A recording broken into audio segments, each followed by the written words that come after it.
ஆண்டவரும் இரட்சகருமாகிய இயேசு கிறிஸ்துவுக்கு துதியும் கனமும் மகிமையும் உண்டாவதாக.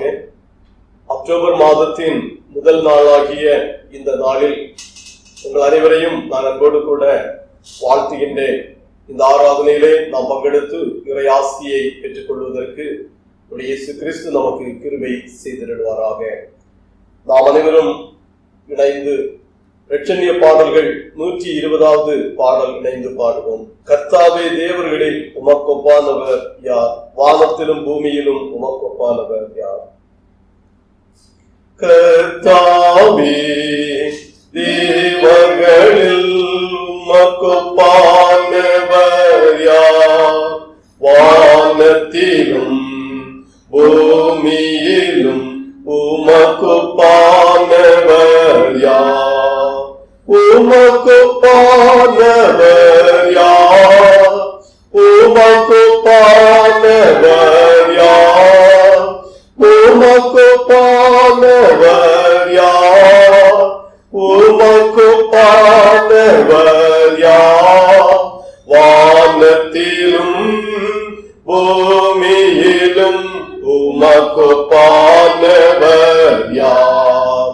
வானத்திலும் பூமியிலும் உமக்கொப்பானவர் யார்? செங்கடலை நீ பிளந்து உந்தன் ஜனங்களை நடத்தி சென்றீர். செங்கடலை நீ பிளந்து உந்தன் ஜனங்களை நடத்தி சென்றீர். நீ நல்லவர், சர்வ வல்லவர், என்றும் வாக்கு மாறாதவர். நீ நல்லவர், சர்வ வல்லவர், என்றும் வாக்கு மாறாதவர். உமக்கொப்பானவர் யார்? உமக்கொப்பானவர் யார்? உமக்கொப்பானவர் யார்? உமக்கொப்பானவர் யார்? வானத்திலும் பூமியிலும் உமக்கொப்பானவர் யார்? வானத்திலும் பூமியிலும் உமக்கொப்பானவர் யார்? தூதர்கள் உண்ணும் உணவால் உந்தன் ஜனங்களை போஷித்தீரே. தூதர்கள் உண்ணும் உணவால் உந்தன் ஜனங்களை போஷித்தீரே. உம்மை போல யாருண்டு இந்த ஜனங்களை நேசித்திட? உம்மை போல யாருண்டு இந்த ஜனங்களை நேசித்திட? உமக்கொப்பானவர் யார்? உமக்கொப்பானவர் யார்? உமக்கொப்பானவர் யார்? உமக்கொப்பானவர் யார்? வானத்திலும் பூமியிலும் உமக்கொப்பானவர் யார்? வானத்திலும் பூமியிலும் உமக்கொப்பானவர் யார்? கன்மலையை நீ பிளந்து உந்தன் ஜனங்களின் தாகம் தீர்த்தீர். கன்மலையை நீ பிளந்து உந்தன் ஜனங்களின் தாகம் தீர்த்தீர். நாமம் அதிசயம் என்றும் அற்புதம் செய்திடுவீர். நாமம் அதிசயம் என்றும் அற்புதம் செய்திடுவீர். உமக்கொப்பானவர் யார்? உமக்கொப்பானவர் யார்? உமக்கொப்பானவர் யார்? உமக்கொப்பானவர் ஒப்பானவர் யார்? வானத்திலும் பூமியிலும் உமக்கொப்பானவர் யார்?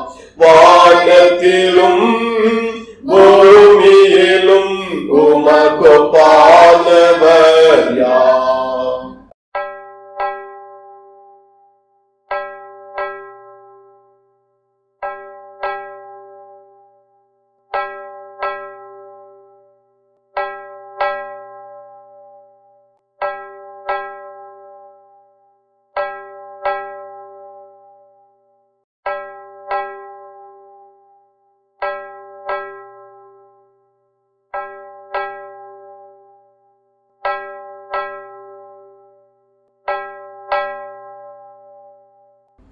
ஜெபிப்போம்.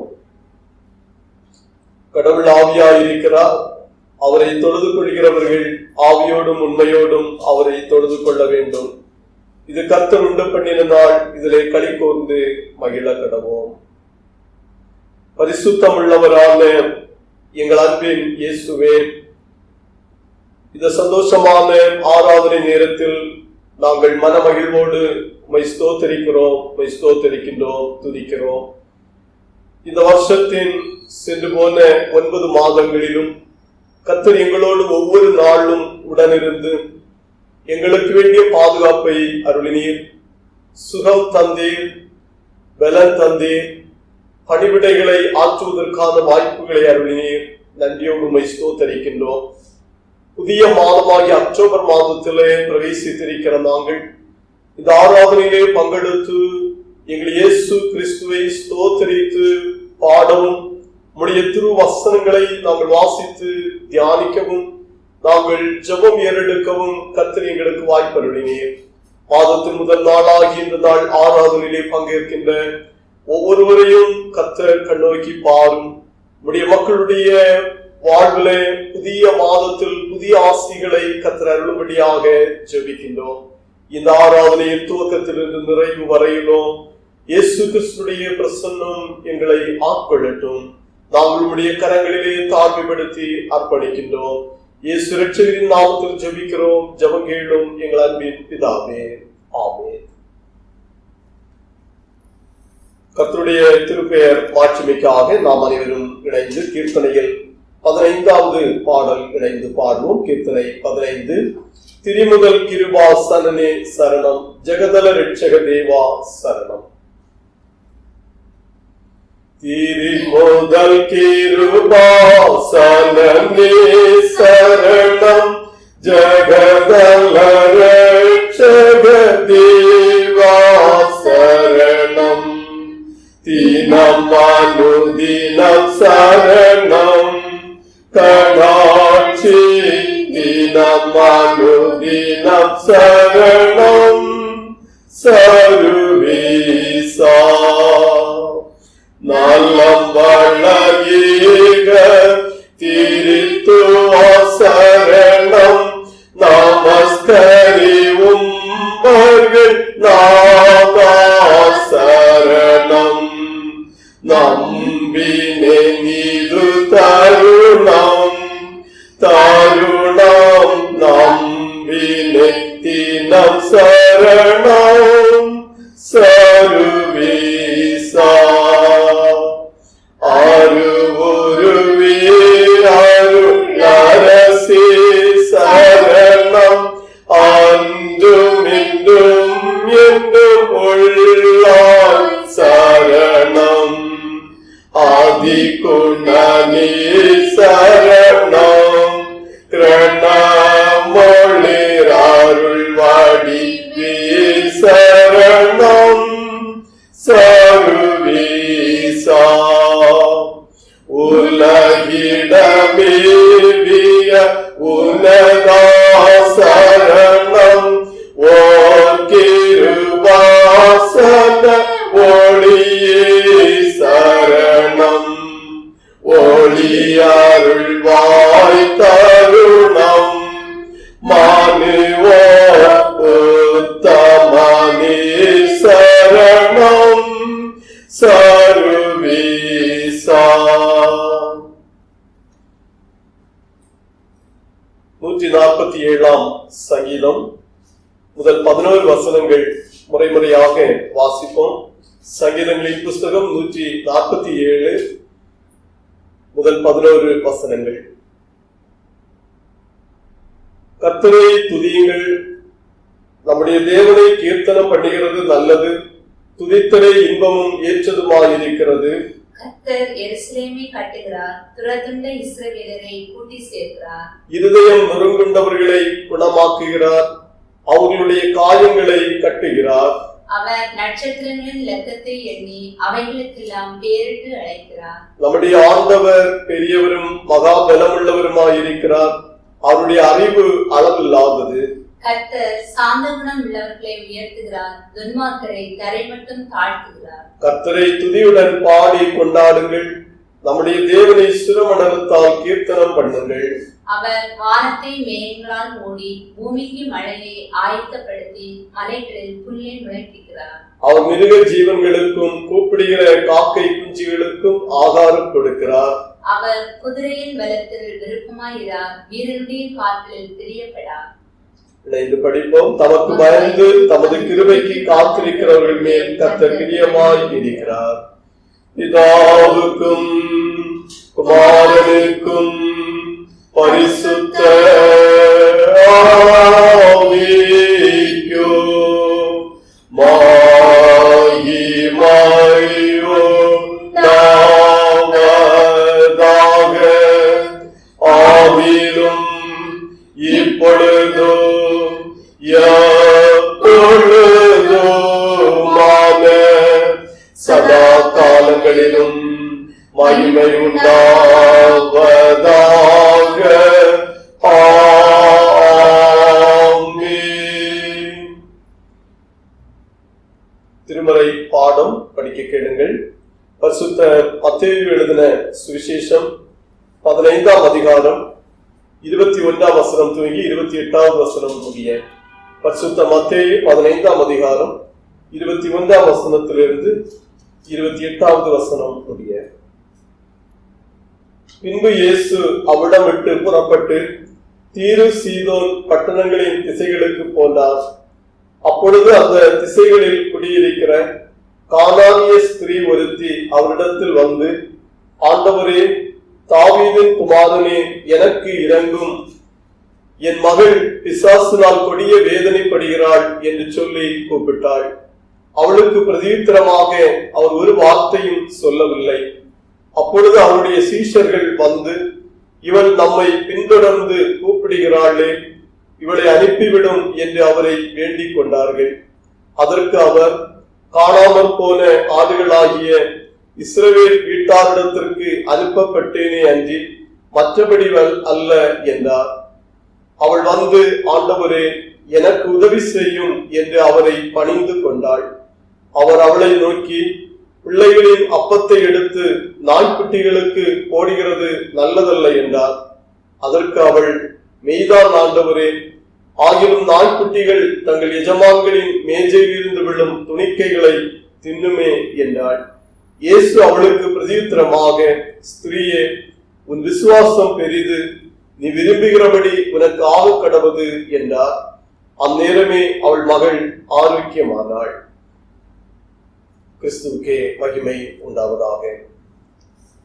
இயேசு கிறிஸ்து நமக்கு கற்றுத்தந்த ஜெபத்தை நாம் அனைவரும் இணைந்து எடுப்போம். பரமண்டலங்களில் இருக்கிற எங்கள் பிதாவே, உம்முடைய நாமம் பரிசுத்தப்படுவதாக, உம்முடைய ராஜ்யம் வருவதாக, உம்முடைய சித்தம் பரமண்டலத்திலே செய்யப்படுகிறது போல பூமியிலையும் செய்யப்படுவதாக. எங்களுக்கு வேண்டிய ஆகாரத்தை எங்களுக்கு தாரும். எங்கள் கடனாளிகளுக்கு நாங்கள் மன்னிக்கிறது போல எங்கள் கடன்களை எங்களுக்கு மன்னியும். எங்களை சோதனைக்குள் பிரவேசிக்க பண்ணாமல் தீமை நீங்கள் ரட்சித்துக் கொள்ளும். ராஜ்யமும் வல்லமையும் மகிமையும் என்றென்றைக்கும் உடையவைகளே. ஆமென். நாம் அனைவரும் இணைந்து இரட்சண்ய பாடல்கள் 82வது பாடல் இணைந்து பாடுவோம். 82வது இரட்சண்ய பாடல்கள். எத்தனை நன்மைகள் எனக்கு செய்தீர், எப்படி நன்றி சொல்வேன். எத்தனை நன்மைகள் எனக்கு செய்தீர், எப்படி நன்றி நன்றி சொல்வேன், நான் எப்படி நன்றி சொல்வேன். எத்தனை நன்மைகள் எனக்கு செய்தீர், எப்படி நன்றி சொல்வேன், நான் எப்படி நன்றி சொல்வேன். நன்றி ராஜா, நன்றி ராஜா, நன்றி ராஜா, நன்றி ராஜா, நன்றி ராஜா, நன்றி ராஜா, நன்றி ராஜா, நன்றி ராஜா. தாழ்மையில் இருந்தேன் தயவாய் நினைத்து தேவனே உம்மை துதிப்பேன். தாழ்மையில் இருந்தேன் தயவாய் நினைத்து தேவனே உம்மை துதிப்பேன். தேவனே உம்மை துதிப்பேன். எத்தனை நன்மைகள் எனக்கு செய்தீர், எப்படி நன்றி சொல்வேன், நான் எப்படி நன்றி சொல்வேன். கரங்களை பிடித்து கண்மணி போல காலமெல்லாம் காத்தீர். கரங்களை பிடித்து கண்மணி போல காலமெல்லாம் காத்தீர். காலமெல்லாம் காத்தீர். எத்தனை நன்மைகள் எனக்கு செய்தீர், எப்படி நன்றி சொல்வேன், நான் எப்படி நன்றி சொல்வேன். முள்முடி தாங்கி திருரத்தம் சிந்தி சாத்தானை ஜெயித்து விட்டீர். முள்முடி தாங்கி திருரத்தம் சிந்தி சாத்தானை ஜெயித்து விட்டீர். சாத்தானை ஜெயித்து விட்டீர். எத்தனை நன்மைகள் எனக்கு செய்தீர், எப்படி நன்றி சொல்வேன், நான் எப்படி நன்றி சொல்வேன். நீர் செய்த அதிசயம் ஆயிரம் உண்டு, விவரிக்க முடியாதையா. நீர் செய்த அதிசயம் ஆயிரம் உண்டு, விவரிக்க முடியாதையா. விவரிக்க முடியாதையா. எத்தனை நன்மைகள் எனக்கு செய்தீர், எப்படி நன்றி சொல்வேன், நான் எப்படி நன்றி சொல்வேன். நன்றி ராஜா, நன்றி ராஜா, நன்றி ராஜா, நன்றி ராஜா, நன்றி ராஜா, நன்றி ராஜா, நன்றி ராஜா, நன்றி ராஜா.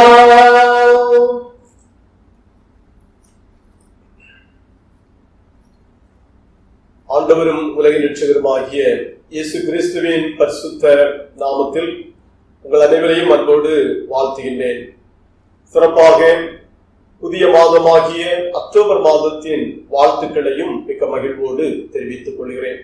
கர்த்தர் நம் ஒவ்வொருவருக்கும் இம்மட்டுமாக நம்மோடு கூட இருந்து அவர் நம்மை கண்மணியை போன்று காத்தருளினார்.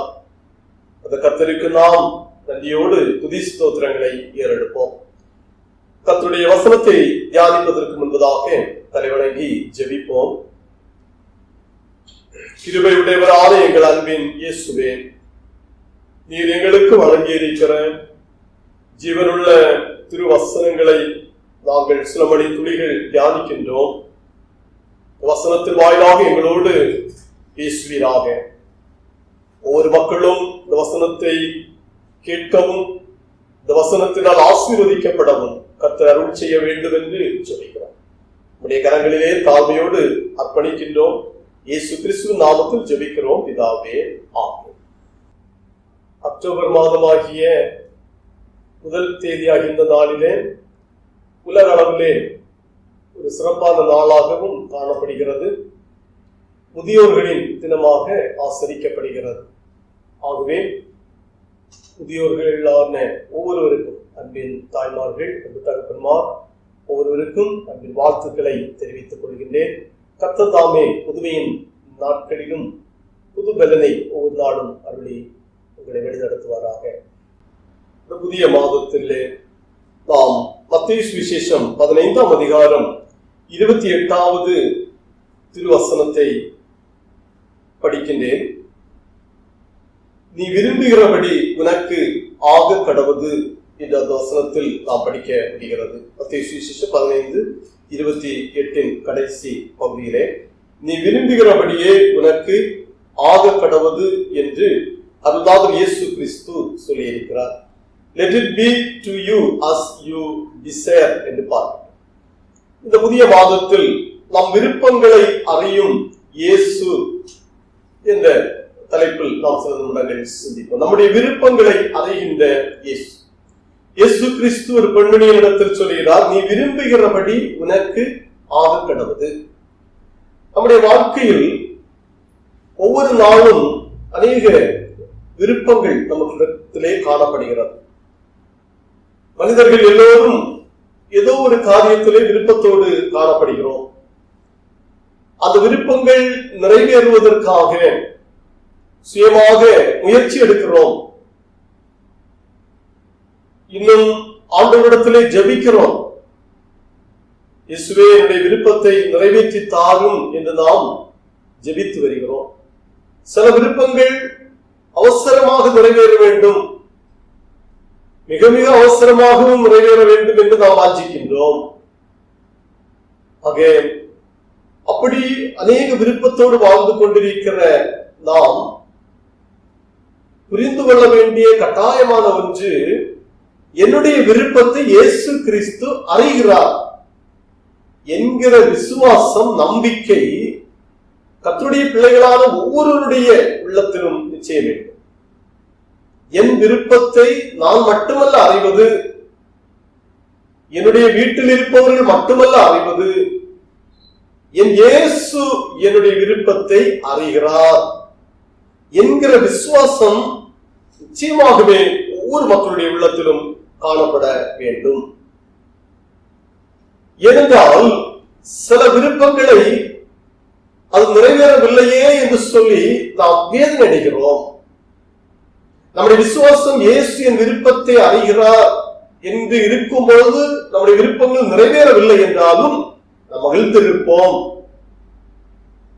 அது இயேசு கிறிஸ்துவிடத்திலே நம்முடைய விசுவாசத்தில் குறைவு ஏற்படும் என்றால் சில நேரங்களிலே விசுவாசம் நிறைவேறாது இருக்கும் பொழுது நாம் வேதனையுடைய மக்களாக காணப்படுவோம்.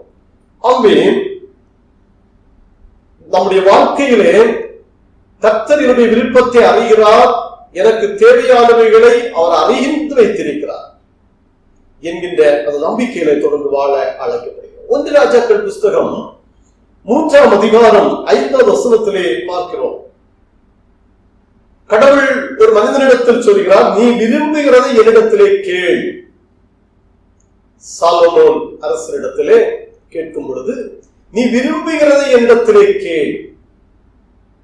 அவருடைய விருப்பத்திற்கு ஆண்டவர் சொல்லுகிறார், எதை வேண்டுமானாலும் நீ விரும்பிக் கொள்ளலாம். உன்னுடைய பொன்னாகவோ பொருளாகவோ இன்னும் வேறு உடைமைகளாகவோ நீ எத்தனை விரும்பினாலும் நான் தர ஆயத்தத்தோடு இருக்கிறேன் என்று சொல்லும் பொழுது அவருடைய விருப்பமாக அவர் கேட்கிறார். 1 ராஜாக்கள் 3ஆம் அதிகாரம் 9வது வசனம், ஞானமுள்ள இருதயத்தை தந்தருளும். விருப்பம் கேட்கிற அந்த கடவுளிடத்தில் அவர் சொல்வது, ஞானமுள்ள இருதயத்தை எனக்கு தந்தருளும். இவருடைய விருப்பத்தை, அதற்கு பதிலை ஆண்டவர் அறிந்து கொள்கிறார். தொடர்ச்சியாக கடவுளுடைய பதிலாக 10வது வசனத்தில் படிக்கிறோம், ஆண்டவரின் பார்வைக்கு உகந்த விண்ணப்பமாக இருந்தது. இந்த சாலமோன் ஆண்டவரிடத்திலே கேட்டது மிகவும் ஏற்புடையதாக காணப்பட்டது. ஆக அதனை அவர் பாராட்டுகின்றார். அந்த விருப்பத்தை நிறைவேற்றி கொடுத்து மட்டுமல்ல, இன்னும் நீ கேளாதவைகளையும் நீ விரும்பாத எல்லா காரியத்தை அநேகத்தை நான் உனக்கு தருவேன் என்று வாக்கு கொடுக்கிறார்.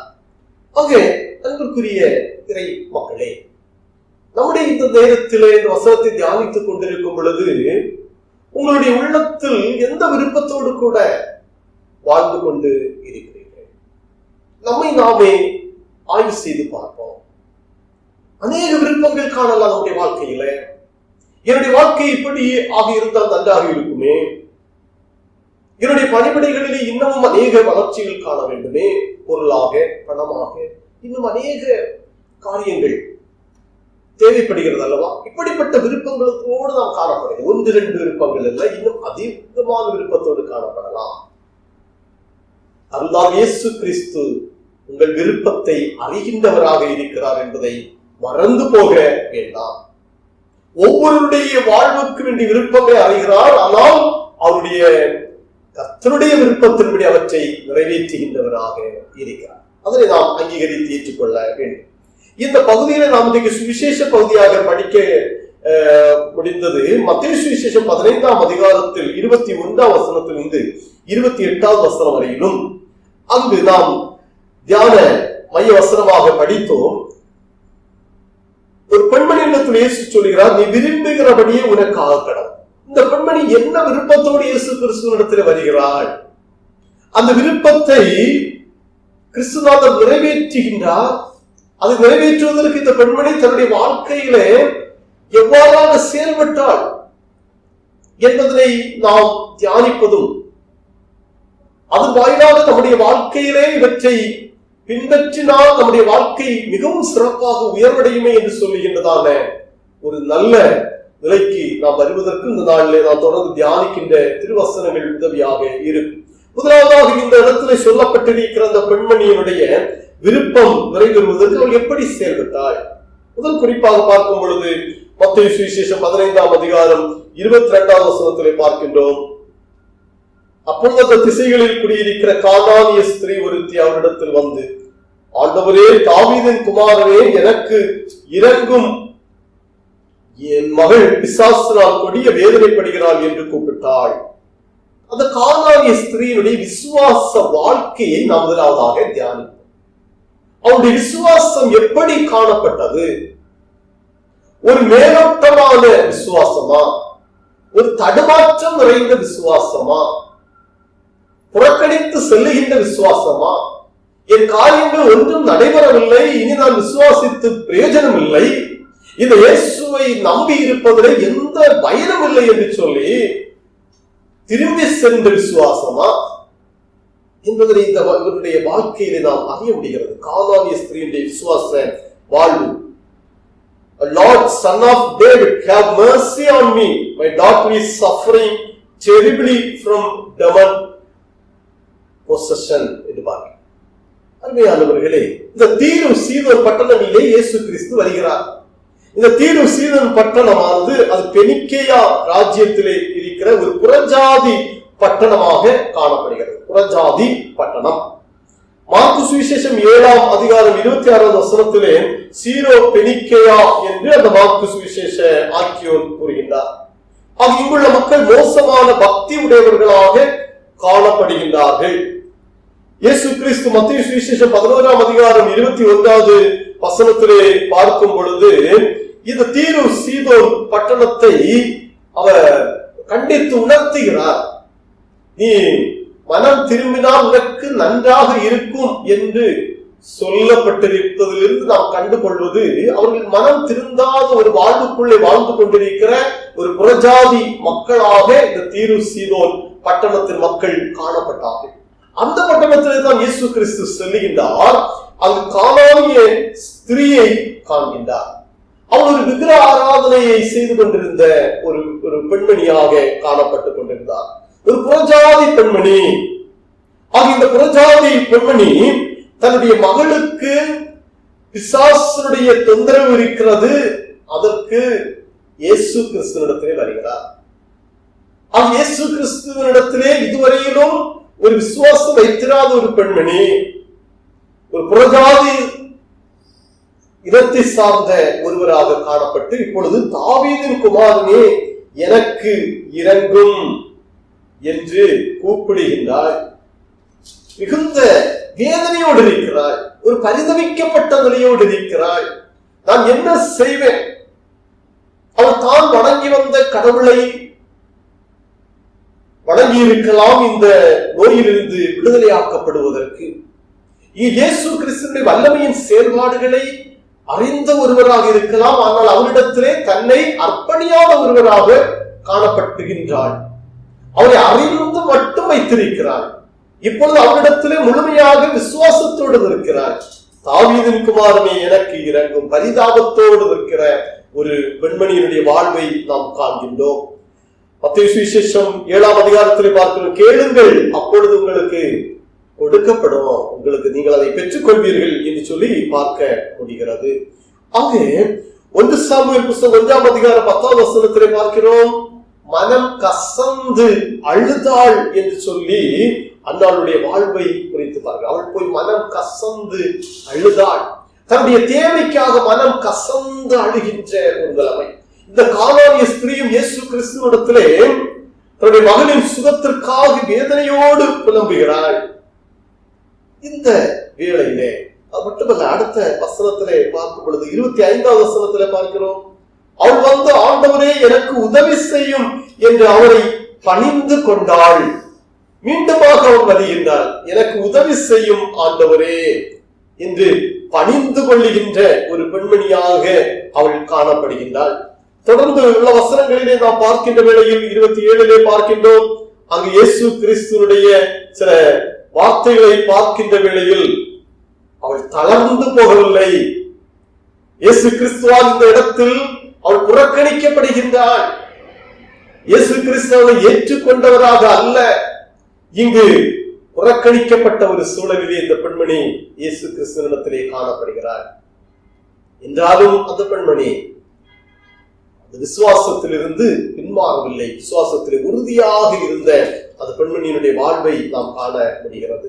இரண்டாவதாக பார்க்கின்ற 17ஆவது வசனம் மத்தேயு 15:17 பார்க்கின்றோம், இயேசு ஒரு வார்த்தையும் சொல்லவில்லை. Jesus did not answer a word என்று பார்க்கிறோம். ஒரு வார்த்தையும் இயேசு கிறிஸ்து அந்த பெண்மணிக்கு பதிலாக சொல்லவில்லை.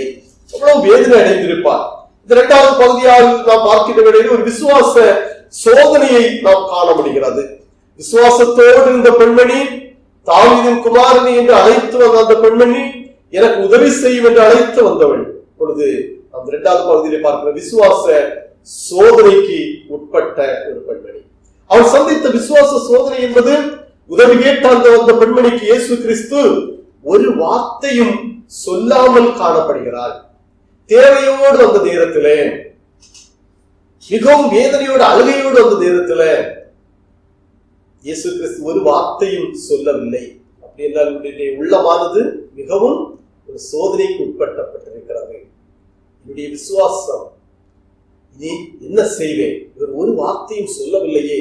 மிகவும் அமைதலாக அவர் காணப்படுகிறார். 23ஆம் வசனத்திலே பார்க்கிறோம், அவர் ஒரு வார்த்தையும் சொல்லவில்லை. அப்பொழுது அவருடைய சீஷர்கள் வந்து, இவள் நம்மை பின்தொடர்ந்து கூப்பிடுகிறாளே, இவளை அனுப்பிவிடும் என்று அவர் வேண்டிக் கொண்டார்கள். சீஷர்களும் இயேசுவிடத்துல சொல்றாங்க, இவளை அனுப்பிவிடுங்க, நம்ம பின்தொடர்ந்து கொண்டே வருகின்றார், போகாமல் தொடர்ந்து வந்து கொண்டிருக்கிற பெண்மணியை அனுப்பிவிடுங்க.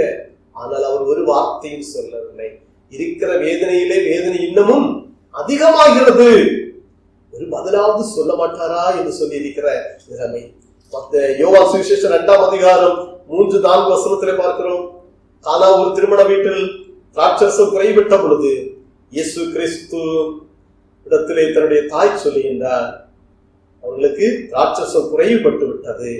இயேசு கிறிஸ்து சொல்லுகின்றார், ஸ்திரியே, உனக்கும் எனக்கு என்ன, என்னுடைய வேலை இன்னும் வரவில்லை. தேவையோடு இருந்த நேரத்தில் இயேசு கிறிஸ்துனுடைய அந்த ஒரு பதிலை பார்க்கின்ற வேளையில் இயேசு கிறிஸ்து தாய் கூட ஆச்சரியப்பட்டத்தக்க விதத்திலே சிந்தித்திருப்பார். எனக்கு உனக்கு என் வேலை வரவில்லை. 38 வருஷமாக பதஸ்தா குளத்தின் கரையில் சுகவீனமாக இருந்த ஒரு மனுஷன், யோவான் சுவிசேஷம் 6ஆம் அதிகாரத்திலே பார்க்கின்றோம். அந்த இடத்துல இயேசு கிறிஸ்து அருகிலே சென்று கேட்கிறார். அந்த மனுஷன் சுக வேண்டி இருக்கிறார். இயேசு கிறிஸ்து அருகிலே போய் கேட்கிறார், நீ சுகமாக வேண்டும் என்று விரும்புகிறாயா என்று கேட்கிறார். இதிலிருந்து பார்க்கும் பொழுது சுகம் வேண்டும், எனக்கு பலம் வேண்டும் இருக்கிற மனுஷனிடத்திலே நீ விரும்புகிறாயா என்று கேட்டார். நிச்சயமாக அவருடைய உள்ளம் பல்வேறு கேள்விகள் எழுந்திருக்கும். நான் இவ்வளவு தேவையோடு இருக்கிறேன், இயேசு கிறிஸ்து என்னிடத்துல சுகம் வேண்டுமா என்று கேட்கிறாரே, இப்படிப்பட்ட கேள்விகள் எழக்கூடும். இந்த பெண்மணி கூட ஒரு வார்த்தையும் சொல்லவில்லை என்றாலும் மறுபடியும் அழைக்கிறார். ஒரு விசுவாச சோதனைக்குட்பட்ட ஒரு பெண்மணியாக காணப்படுகிறார். இயேசு அது மட்டுமல்ல, அவர் சொல்லுகிறார், இஸ்ரவேல் வீட்டார்வத்திற்கு அனுப்பப்பட்டேனே அன்றி மற்றபடி அல்ல என்றார். ஆண்டவரே எனக்கு உதவி செய். 26ஆம் வசனம், பிள்ளைகளின் அப்பத்தை எடுத்து நாய்க்குட்டிகளுக்கு போடுகிறது நல்லதல்ல. ஒரு நாய்க்குட்டியாக புறஜாதிகளை யூதர்கள் அதிகமாக ஏற்றுக்கொள்வதில்லை. யூதர்கள் அவர்களோடு ஒன்று சேர மாட்டார்கள். அவர்களை புறக்கணித்து வைத்திருந்த ஒரு சூழல் காணப்பட்டார். ஆக அவர் சொல்லுகின்ற பிள்ளைகளின் அப்பத்தை எடுத்து நாய்க்குட்டிகளுக்கு, மிகவும் மனது உடைகின்ற அளவுக்கு சொல்லப்பட்ட வார்த்தை. ஆனாலும் அந்த பெண்மணி சொல்லுகின்றார், நாய்க்குட்டிகள் எஜமான்களின் மேஜையின் கீழ் விழுகின்ற துணிக்கைகளை தின்னுமே என்று சொல்லி நிற்கின்றார். ஒரு விசுவாச சோதனைக்கு உட்பட்ட பெண்மணியை இங்கு பார்க்கிறோம். 1 கொரிந்தியர் 10ஆம் அதிகாரம் 13ஆம் வசனத்தில் பார்க்கிறோம், சோதனையை தாங்கத்தக்கதாக சோதனையோடு கூட அதற்கு தப்பிக்கொள்ளும்படியான போக்கை உண்டாக்குவார் என்று சொல்லப்பட்டிருக்கிறது. சோதனை நேரிட்டால் அதிலிருந்து நாம் தப்பித்துக் கொள்வதற்கான ஒரு வழிமுறைகளையும் நம்முடைய ஆண்டவர் நமக்கு நிச்சயம் வைத்திருக்கிறார் என்பதை ஒருவரும் மறந்து போக கூடாது. பெண்மணி விசுவாசத்தோடு இருந்தால், ஆனால் சில சோதனைக்கு உட்பட்டால், இயேசு கிறிஸ்து அமைதலாக இருத்தல், நாய்க்குட்டிகள் என்று சொல்லுகின்ற நிலைமையிலே அவருடைய வார்த்தைகள் இப்படிப்பட்டவைகளால் அவருடைய வேதனைப்படுத்தியது. அவருடைய விசுவாசத்திற்கு கேள்விகள் எழுப்ப தோன்றியது. அருமையானவர்களே, ஆனாலும் அந்த பெண்மணி தன்னுடைய விசுவாசத்தில உறுதியாக காணப்பட்டார். மிக உறுதியாக காணப்பட்டார். பின்வாங்கவே இல்லை. இயேசுவே, நீர் எனக்கு இறங்கதான் வேண்டும். எப்படிப்பட்ட சோதனைக்கு உட்பட்டாலும் நான் உம்மை விட்டு மாறவே மாட்டேன். எபிரேயர் நிருபம் 11ஆம் அதிகாரத்தில் விசுவாச வீரர்களுடைய ஒரு நீண்ட வரிசையை நாம் பார்க்கின்றோம். விசுவாசத்திலே நின்ற மக்கள் பல சோதனைக்கு உட்பட்டார்கள். ஆனாலும் அவர்கள் அந்த விசுவாசத்தை மாறாமல் இருந்த நிமித்தமாக விசுவாச வீரர்கள் என்ற ஒரு நீண்ட வரிசையிலே அவர்களுடைய பெயர் வருகிறது. நாம் எப்பொழுதும் தியானிக்கின்ற நமக்கு தானியேல் புஸ்தகத்தில் பார்க்கிறோம். தானியேல், சாத்ராக், மேஷாக், ஆபேத்நேகோ, ஆபிரகாமுடைய வாழ்க்கையை பார்க்கிறோம். இன்னும் அநேக இறை பக்தர்கள் விசுவாச சோதனை வந்தாலும் தளர்ந்து போகாமல் நின்றார்கள். அவர்கள் வெற்றியாளர்களாக எழுந்து ஜொலித்தார்கள் என்று பார்க்கிறோம். இந்த பெண்மணியுடைய வாழ்க்கையை பார்க்கும் பொழுது மத்தேயு சுவிசேஷம் 18ஆம் அதிகாரம் 28ஆம் வசனத்துல பார்க்கின்றோம். மத்தேயு சுவிசேஷம் 15ஆம் அதிகாரம் 28ஆவது வசனத்துல, இயேசு அவளுக்கு பிரதித்திரமாக, ஸ்திரீயே, உன் விசுவாசம் பெரிது, நீ விரும்புகிறபடி உனக்காக கடவுது என்றார். அந்த நேரமே அவள் மகள் ஆரோக்கியமான விசுவாச சாதனை. 3வது குறிப்பாக விசுவாச சாதனை. இவள் சாதித்த ஒரு பெண்மணியாக அல்லது தன்னுடைய விசுவாசத்தில் வெற்றி பெற்ற ஒரு பெண்மணியாக இங்கு காணப்படுகிறார். இயேசுவே சொல்லுகிறார், உன் விசுவாசம் பெரிது. ஆகவே நீ இந்நேரமே நீ விரும்புகிறபடி உனக்காக கடவுள். இந்நேரமே உன்னுடைய மகள் சுகமடைந்து விட்டார். உன்னுடைய விருப்பம் என்ன? உன் மகள் சுகமடைய வேண்டும். அதிலே நீ ஜெயித்து விட்டாய். அவள் சுகமடைந்து விட்டார். அன்பிற்குரியவர்களே, விசுவாசத்திலே சாதனை புரிவது என்பது சாதாரணமானது ஒன்று அல்ல, லெகுவானது ஒன்று அல்ல. விசுவாசத்திலே வாழ்கின்ற வளருகின்ற கர்த்தருடைய பிள்ளைகள் அதிலே ஒரு சாதனை புரிவது என்று சொன்னால் பாடுகளிலும் கண்ணீர்களிலும் வேதனையின் அனுபவத்திலும் முட்களின் அனுபவத்தோடு கூட வாழ வேண்டிய மக்கள். அப்படி வாழும் பொழுதுதான் பல்வேறு சோதனைக்குட்பட்டு அநேக பாடுகளுக்கு உட்பட்டு அந்த விசுவாசத்திலே ஜெயித்த ஒரு மனிதர்களாக நாம் காண முடியும். இந்த பெண்மணி மன உடைந்து புறக்கணிக்கப்பட்டு நெருக்கப்பட்ட சூழலிலும் உறுதியாக இயேசுவை பின்தொடர்ந்து வந்தானே. சீஷர்கள் சொன்னார்கள், இயேசுவே உம்மை பின்தொடர்ந்து வருகிறார், நம்மை பின்தொடர்ந்து வருகிறார். பின்தொடர்ந்து சென்றவர் சாதித்து விட்டார். இயேசு சொல்றார், நீ விரும்புகிறபடி உனக்காக கடவுள். இந்த வசனத்தை கேட்கிற அன்புகிற மக்களே, நம்முடைய விருப்பம் என்ன? அந்த விருப்பத்தை நிறைவேற்றுவதற்காக நாம் இருக்கின்ற முயற்சிகள் என்ன? அந்த விருப்பம் ஜெயிப்பதற்காக நம்முடைய எண்ணங்களிலே நாம் வைத்திருக்கின்ற ஒவ்வொரு உறவைகள் என்ன என்பதை நாம் சிந்திக்க அழைக்கப்படுகிறோம். நம்முடைய எண்ணங்கள், விருப்பங்கள் நிறைவேற நாம் இயேசு கிறிஸ்துவினிடத்தில் நம்மை அர்ப்பணித்து அந்த விசுவாசத்தில் உறுதியாக இருப்போம். நிச்சயம் இந்த கானானிய ஸ்திரீனிடத்திலே சொன்ன இயேசு கிறிஸ்து நம்மை பார்த்து சொல்வார், உங்களுடைய விருப்பத்தின்படியே ஆக கடவுள் என்று நம்மிடத்திற்கு. அவன் எந்த விருப்பங்களாக இருந்தால் நம் ஆண்டவருடைய சமூகத்துல விசுவாச உறுதியோடு கூட அவற்றை அறிக்கையிட்டு வாழ்வோம். நிச்சயம் பெரிய வெற்றிகளை காண்போம். மத்தேயு சுவிசேஷம் 9:22 வசனத்தை பார்க்கிறோம். 12 வருஷமாய் பெரும்பாடுள்ள ஸ்திரீயாக காணப்பட்ட ஒருத்தி, நான் இயேசு கிறிஸ்துனுடைய வஸ்திரத்தை தொட்டால் எனக்கு சுகம் கிடைக்கும் என்ற ஒரு விசுவாசம். இயேசு கிறிஸ்துடைய வஸ்திரத்தை தொடரும், அப்படிப்பட்ட ஒரு விசுவாசம். ஓகே, அவள் அப்படியே செயல்பட்டாள். ஓரத்தை தொட்டால் திடங்களும் விசுவாசம் ரட்சித்தது. இந்நேரம் முதல் அந்த ஸ்திரீயானவள் சொஸ்தமானாள். அப்படிப்பட்டதான என் இயேசு கிறிஸ்து என தொட்டார். ஆக அன்மையான இறை மக்களே, விசுவாச சாதனை புரிந்தவர்களாக நாமும் காணப்பட அழைக்கப்படுகிறோம். ஆக நம்முடைய வாழ்க்கையிலே நாம் பணிந்து குனிந்து முழங்கால் படிவிட்டு இயேசுவின் திருமுன்பிலே தினந்தோறும் நாம் காணப்படுவோம். நம்முடைய வாழ்க்கையினுடைய அக்டோபர் மாதத்தை துவங்கி இருக்கிறோம். நம்முடைய நாம் சந்திக்கின்ற விருப்பங்களை நிறைவேறவில்லையே, அழ வேண்டாம், புலம்ப வேண்டாம், கலங்கி தவித்திருக்க வேண்டாம். விருப்பத்தை நிறைவேற்றுகின்றார் ஆண்டவர், நம்மோடு கூட இருக்கிறார். நம்முடைய விருப்பம் என்ன என்று சொல்லி அவர் அறிந்திருக்கிறார். அவர் நமக்கு நேர்த்தியாக செய்வார். நாம் அவரிடத்தில் விசுவாசத்தோடு வாழ்வோம். விசுவாச சோதனைக்குட்பட்டாலும் கவலைப்பட வேண்டாம், உறுதியாக இருப்போம். விசுவாசத்திலே ஜெயத்தை நமக்கு ஆண்டவர் தருவார், தந்து ஆசீர்வதிப்பார். அந்த ஆண்டவர் தாம் இந்த அக்டோபர் மாதத்தினுடைய ஒவ்வொரு நாளும் உங்களை மகிழ்ச்சியோடும் சமாதானத்தோடும் நல்ல வேலை வாய்ப்புகளை தந்து, குடும்பங்களில் ஆசீர்வாதங்களை தந்து, பிள்ளைகளின் வாழ்க்கையிலே கல்வியிலும் எல்லாம் ஜெயத்தை தந்து ஆசீர்வாதத்தோடு சரீர சுகபலனோடு கூட உங்களை பாதுகாத்து நடத்துவாராக. உங்களோடு கூட இருப்பார். கர்த்தருடைய திருவசனங்களினாலே ஆண்டவர் தாம் உங்களை ஆசீர்வதிப்பாராக. ஆமென். நாம் அனைவரும் நம்முடைய விசுவாசத்தை அப்போஸ்தல விசுவாச பிரமாணத்தின் வாயிலாக அறிக்கை செய்வோம். வானத்தை பூமியையும் படைத்த சர்வ வல்லமையுள்ள பிதாவாகிய தேவனை விசுவாசிக்கிறேன். அவருடைய ஒரே குமாரனாகிய நம்முடைய நாதர் இயேசு கிறிஸ்துவை விசுவாசிக்கிறேன். அவர் பரிசுத்த ஆவியினாலே கன்னிமரியாளிடத்தில் உட்பவித்து பிறந்தார். பொந்திய பிலாத்தின் காலத்தில் பாடுபட்டு சிலுவையில் அறையுண்டு மரித்து அடக்கம் பண்ணப்பட்டு பாதாளத்தில் இறங்கினார். 3ஆம் நாள் மரித்தோரிடத்திலிருந்து எழுந்தருளினார். பரமண்டலத்துக்கு ஏறி சர்வ வல்லமையுள்ள பிதாவாகிய தேவனுடைய வலது பார்சத்திலே வீற்றிருக்கிறார். அவரிடத்திலிருந்து உயிருள்ளோரையும் மரித்தோரையும் நியாயம் தீர்க்க வருவார். பரிசுத்த ஆவியை விசுவாசிக்கிறேன். பொதுவாக இருக்கிற பரிசுத்த சபையும் பரிசுத்தவான்களுடைய ஐக்கியம், பாவ மன்னிப்பும் சரீர உயிர்த்தெழுதலும் நித்திய ஜீவனும் உண்டு விசுவாசிக்கிறேன். நாளைய தின ஆராதனை இரவு 7:30 மணிக்கு வழக்கம் போன்றுள்ள நேரத்தில் நடைபெறும். அனைவரும் அந்த ஆராதனையில் வந்து பங்கேற்க உங்களை அன்போடு நான் கேட்டுக்கொள்கிறேன். கர்த்தருடைய ஆசீர்வாதமாக ஆராதனையின் நிறைவு பாடலாக நாம் அனைவரும் இணைந்து பாமாலையின் 137வது பாடல் இணைந்து பாடுவோம். பாமாலை 137.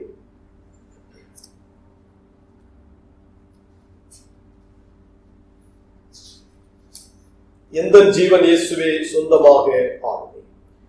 எந்த ஜீவன் இயேசுவே சொந்தமாக ஆளுமே. எந்த காலம் நேரமும் நீ கையாடியருளும்.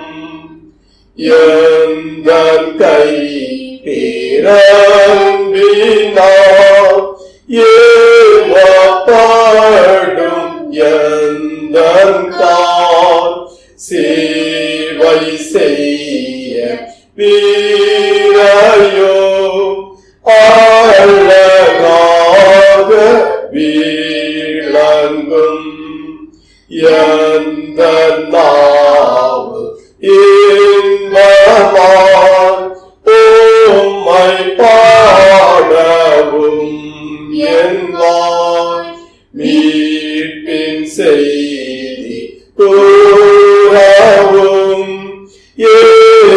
ஏதுவாக்கி அருளும் என்ன நாஸ்தி தேவாரே மோத்து வாங்கி காரிபி புத்தி கல்வி யாவையும் சீதம் போல் பிரயோகியும் எந்தன் சீதம் இயேசுவே ஒப்புவித்து விட்டேனே எந்த நெஞ்சில் தங்குவி அதை நீத்தம் ஆளுவி திருப்பாதம் பற்றினே எந்த நேசம் போற்றினே என்னையே சமூலமா தத்தம் செய்து நித்தியமாய். ஆமென். ஜெபம் செய்வோம்.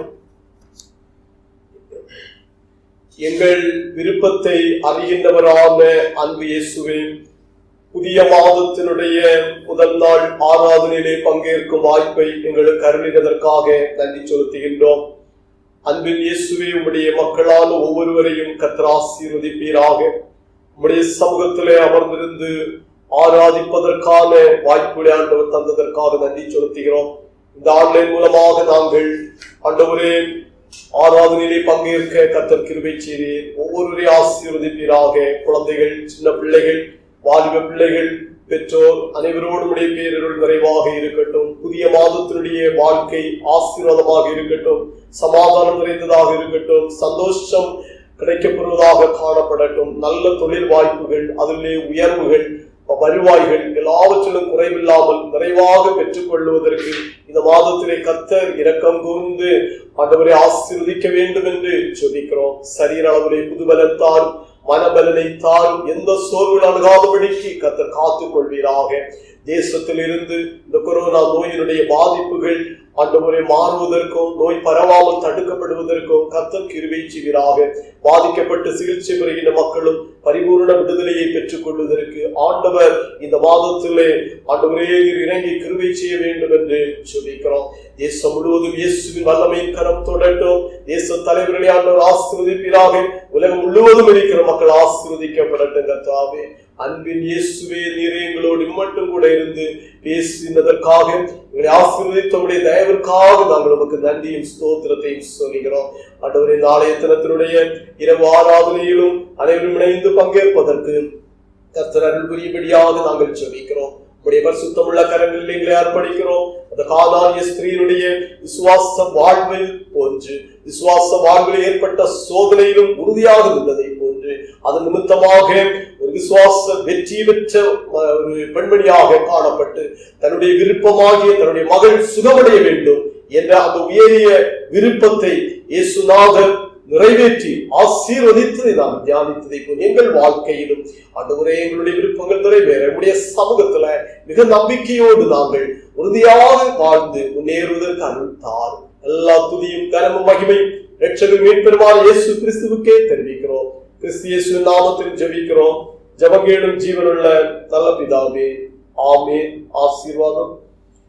நம்முடைய ஆண்டவராகிய இயேசு கிறிஸ்துவின் கிருபையும் பிதாவாகிய கடவுளின் அன்பும் பரிசுத்தாவின் நீங்காத ஐக்கியமும் நம் அனைவரோடும் இன்றும் என்றும் சதா காலங்களிலும் தங்கி இருப்பதாக.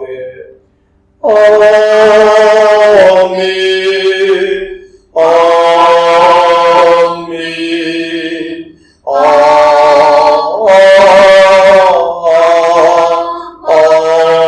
ஆமென். ஆராதனையின் நிறைவு பாடலாக பாமாலையில் 205 மங்கள கவிகள் 2வது பாடல். கர்த்தர் தந்த ஈவுக்காக என்றென்றைக்கும் ஸ்தோத்திரம். விண்ணோர் மண்ணோர் கூட்டமாய் பாடுவோம் சங்கீர்த்தனம். மீட்கப்பட்ட